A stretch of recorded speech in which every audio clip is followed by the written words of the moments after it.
You're listening to an Airwave Media Podcast. Feel like who art Ed? We'll try to slice it. Who art Mr. Wood art Ed me? Good. Either way, it's ambiguous. It works on so many levels. I know. That's off to a great start. Welcome to Who Arted, where we explore visual arts in an audio medium.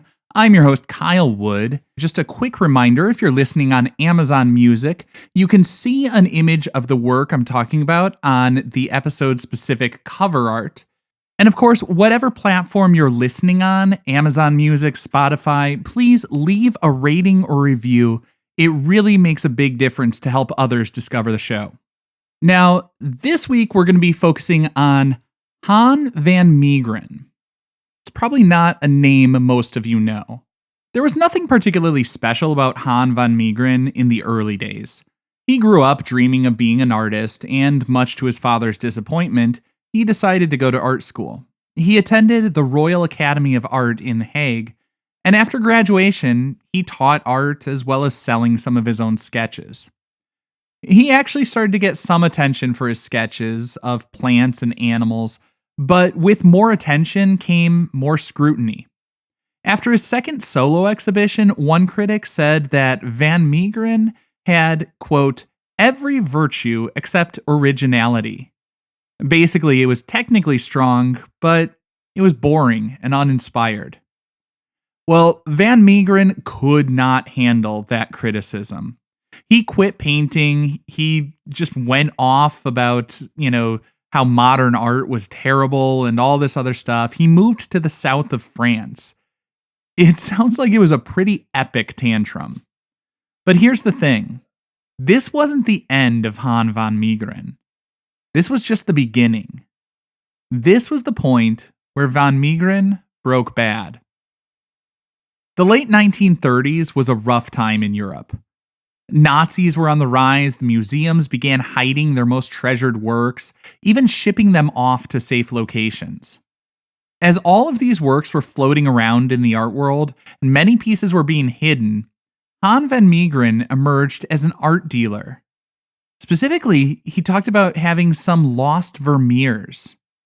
As I explained in the previous episode about the Vermeer stolen from the Isabella Steward Gardner Museum, there aren't a lot of Vermeer paintings, and much of his biography is unknown.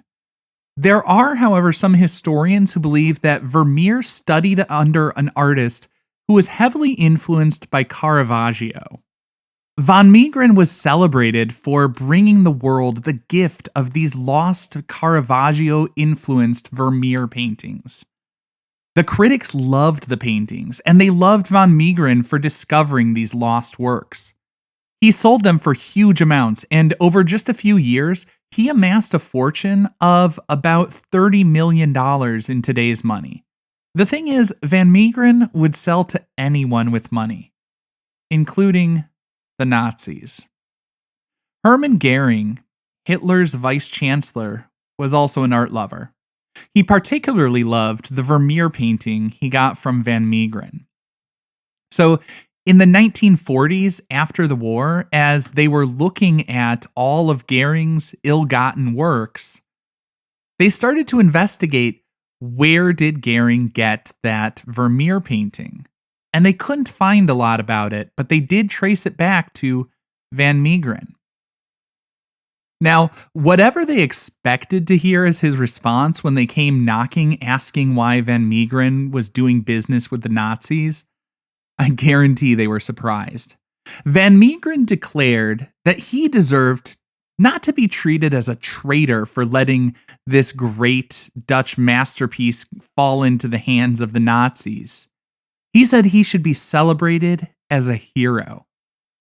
Because what he actually gave the Nazis were fakes. He claimed that by selling and trading these forgeries, he was able to get 137 authentic Dutch masterpieces from the Nazis. It was an interesting defense, and like I say, he was on trial for treason. He was facing execution. But he said he wasn't a war criminal. He was a common criminal, a forger. The odd thing is, in this case, the fraud to many people seemed kind of noble, if it were true. It'd be hard for anyone to feel sympathy for the victims of the crime, but most found it too hard to believe. Most thought he was just lying to cover for his own misdeeds. To add a little theatrical flair to the story, Van Meegeren was ordered to prove his claims by creating a forgery under court supervision. And this is how we learned the incredible lengths he went to in creating forgeries that would fool the world. To create a convincing illusion of a 17th century masterpiece, he started with 17th century materials. Mostly. He got authentic 17th century canvases. Like, he took old paintings, scraped the paint off so that he would have genuinely aged canvas to be painting on. Now, for the pigments, he used materials that would have been available at the time. Say what you will about Van Meegeren, but he did his homework. He did research what kinds of pigments, what coloring agents were artists of that time using. He would research the specific artists. Like, when he was painting quote unquote Vermeer, he looked into what pigments, what colors was Vermeer using? How did he derive his colors? And Van Meegeren would use the same materials. The thing is, over time, when you look at an oil painting, the oil will cure and harden over the years, over the decades, over the centuries. And it's hard to fake that kind of thing. So this was a genius move on his part. He wouldn't really fool people today with the forensic technology that we have, but at the time, they weren't able to look so closely at the works, and so he used bakelite. It was sort of like a plastic binder to mix into the paints, and then he baked the canvas to harden it, so it became this hardened plastic mixed into the paints, giving it the look and feel of a centuries-old painting. In the end, in dramatic fashion, he was able to reproduce an authentic-looking forgery under supervision. And that left everybody with this strange feeling like, how do we evaluate? How do we look at this guy? Because yes, he was a criminal. Yes, he was a fraudster, but also, he was conning evil people. So there were a lot of people who looked at him in somewhat a heroic fashion. But he wasn't only conning evil people. He was conning anyone he could get money off of. And so while he was let go from the treason charges, he was sentenced to, I think it was a year for the fraud, for the forgery.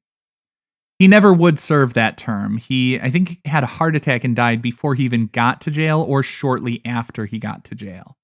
But in the story of Van Meegeren, I think the most just amazing irony is he's got to be the only con man in history who had to go to such great lengths to prove to everybody that he was a fraud to get himself out of trouble.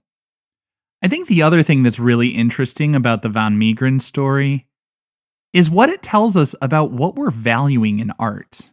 I mean, the Van Meegeren paintings, when he had his own name attached, were dismissed as unoriginal and not particularly special. But when he slapped someone else's name on them, I mean, when he said it was a lost Vermeer or some other work by a well-known and respected established artist, everybody celebrated those works as astonishing masterpieces. I'm no fan of Van Meegeren and no fan of forgeries, but it does raise some interesting questions. And like all great works of art, all great creative endeavors, his forgery scheme worked on several levels. And there are some different ideas and different takeaways you can glean from it depending on your perspective. You could look at him as a liar, a fraud, a jerk, and a greedy person who was just out to make a quick buck. You could look at him as someone who was sort of calling out the emperor has no clothes, exposing that, what people are really chasing in the art world is the status of a label, that something that has that seal of approval is automatically celebrated regardless of the quality. I think one thing we can all agree on, no matter what your perspective and what you take away from the van Meegeren story, doing business with Nazis is always a bad idea.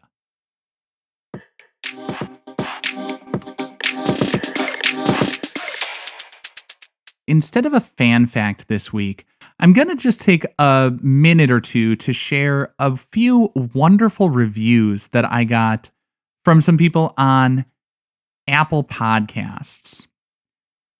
Danny K. Duke wrote, "I'm not an art expert, but for this show, it doesn't matter. I was pleasantly surprised to listen to this podcast and not feel intimidated by the subject matter. The host Kyle makes even the most advanced art topics digestible to an art novice like myself. Really can't wait to listen to more episodes. I'm so glad I discovered this pod on Twitter." Danielle. And that was Danielle from No More Late Fees, a podcast that I also discovered on Twitter. I think that was one I came across because I saw on Twitter another podcaster was throwing them some shade, and I gave it a listen. I actually found the show pretty interesting. There's a good vibe, nice, relaxed. They do movie reviews, so if you're interested in nostalgia of movie reviews from the 90s, I'd suggest give the No More Late Fees podcast a listen and maybe get some good karma. Give them a rating or review too. Along similar lines, another wonderful, kind review from Lex0418. They said, "Love the show and the host. He makes it really accessible and I learn something new each episode." Both of those really just made my day when I came across them. My goal has always been to make art accessible. In the words of Keith Haring, art is for everyone. And I wanted to make a show that would be open and accessible and relatable to everyone. So when I see a review like that, it really makes me feel good. I've been doing this for 3 years now, and it makes me feel like I am finally doing something right when I see people are responding, even if they're not art experts and art enthusiasts. Everyone should be able to find something they can enjoy, and I want to be a part of that. So thank you very much. This concludes this week's episode of Who Arted, part of the Airwave Media Podcast Network.